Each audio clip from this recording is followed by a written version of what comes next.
Hello everyone and welcome back to my channel, or welcome if you're new here. I like to do breastfeeding tutorials. That's what we're going to do today. But if you guys could please check the description below, because I have a backup channel that I wouldn't want you guys to miss. So it's just in the description. You should be able to scroll down and find it. Press subscribe and turn the notification bell on, and you'll get future videos of me and future tutorials of breastfeeding. Let's begin. So I am first going to expose one of my breasts in order to do the tutorial. Like that. Once the breast is out, I'm going to pick up my baby and hold her to the breast. She's feeding there.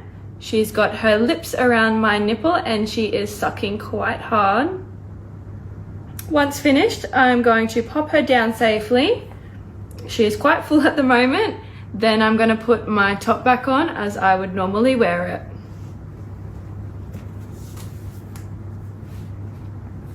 And that is the finished tutorial. If you liked it, give it a thumbs up, subscribe for future content, and don't forget to subscribe to my other channel.